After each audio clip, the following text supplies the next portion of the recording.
Taking it to such a talk in such a place which is not your regular place, right? This Tanglin Shopping Center on a weekday, and it's also such a joy to have Vijay Kumar here.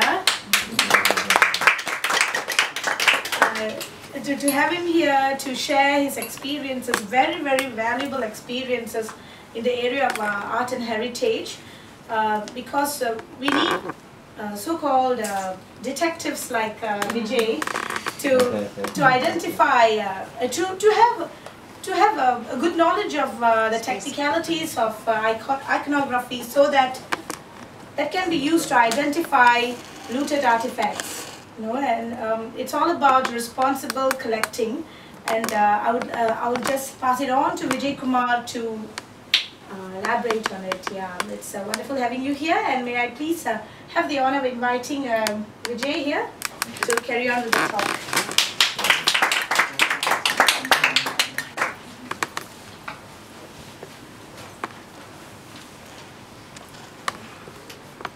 Vijay, is it too dark?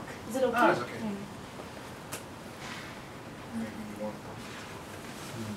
There's no mic, so if you want to, we can even move forward if you're comfortable enough. Are you all right? Yeah. Thanks for coming around on a weekday, and thanks for the generous introduction.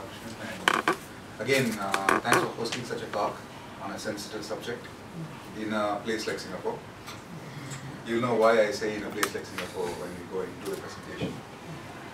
About myself, I'm not a trained person on this. I have no formal learning or no academic credentials, not a scholar, not an expert. I'm just an art enthusiast whose day job as a shipping guide pays for my hobby. My hobby is studying temple art.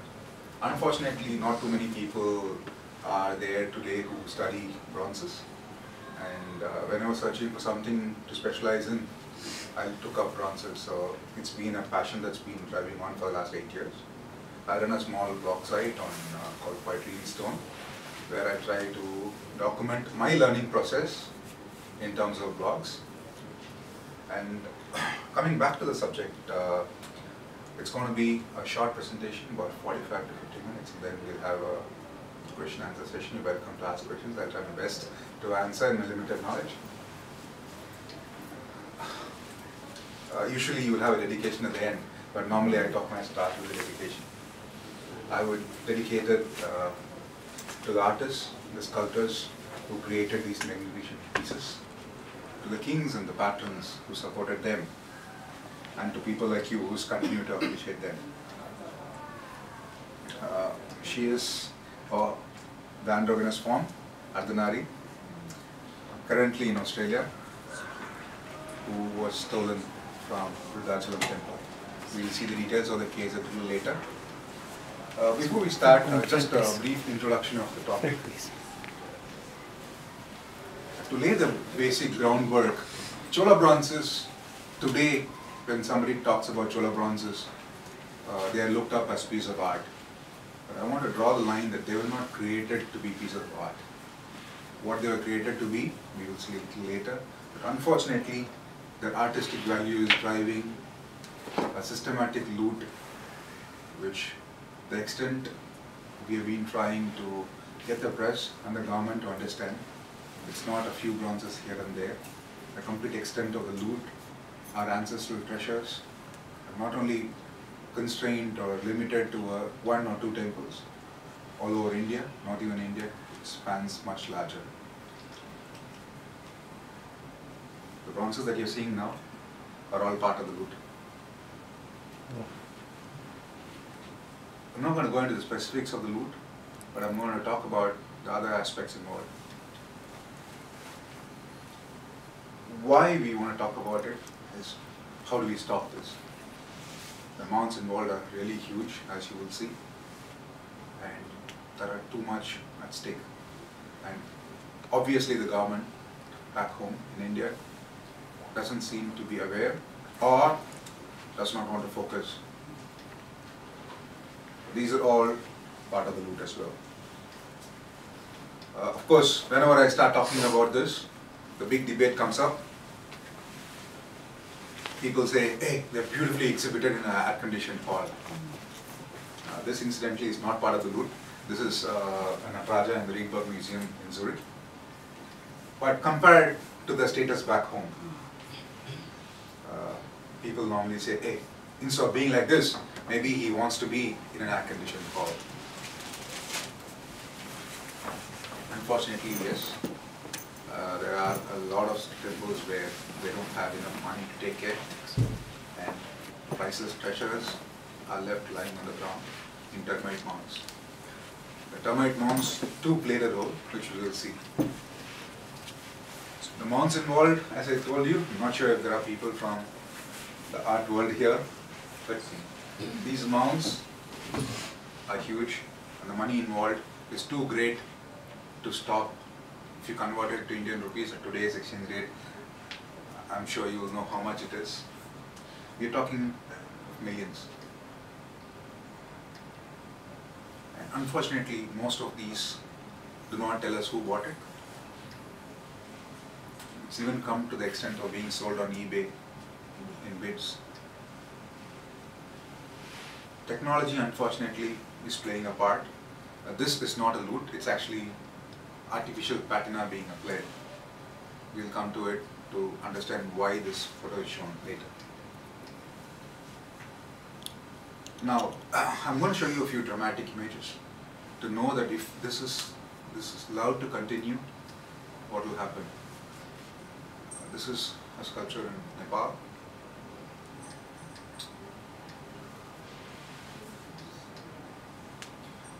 Anybody been to Cambodia recently? Balspian? You climbed up a couple of years back. The Lakshmi was stolen. But sometime later, the thieves returned to rob the Vishnu as well. Oh my God. So the robbing has to stop.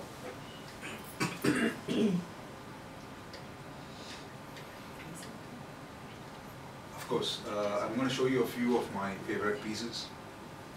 These are exhibited in museums. Normally museums, when they exhibit bronzes, they're just lined up against the wall. Whenever we go, in fact this was in the British Museum, and the security guard was called because I went to look at what is behind, and he asked me what are you doing behind the sculpture. I said that's where the beauty is. It's a loving embrace.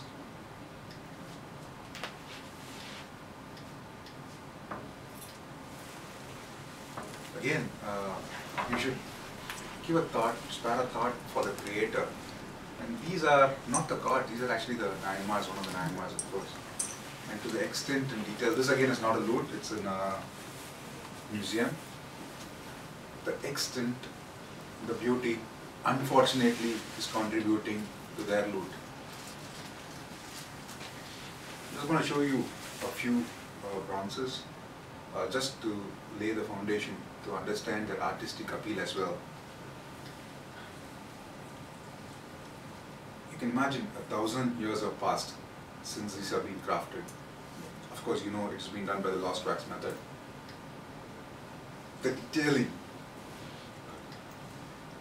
such exquisite work done by the artist. And when they are worshipped,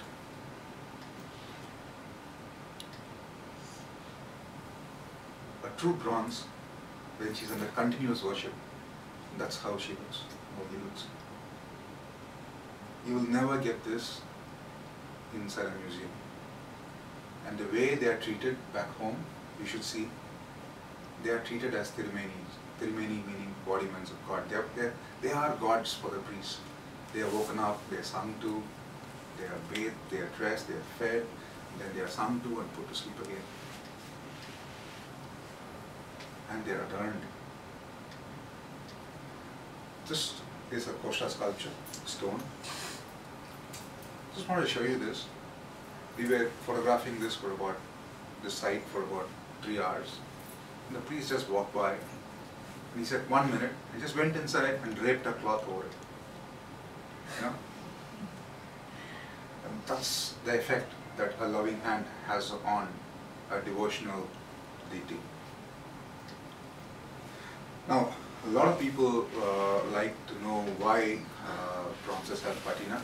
So I just thought I'd show you a few bronzes as they are excavated. This was a bronze that was recently found in 2013 in Chidambaram. This is how they look when they are dug out. Sometime around 1314, you would have known that there was an invasion by Kapoor down south. And to save these pieces, the Agamas themselves define how you have to bury the bronzes. They define how deep the pit should be, how deep, what you should fill it with, how the deity should be kept. So there is a provision in the Agamas themselves to safeguard these bronzes. So these were not randomly buried. It was a calculated effort to safeguard, most of the times at the cost of the lives of the patrons. And these are the amount. We continue to get such votes.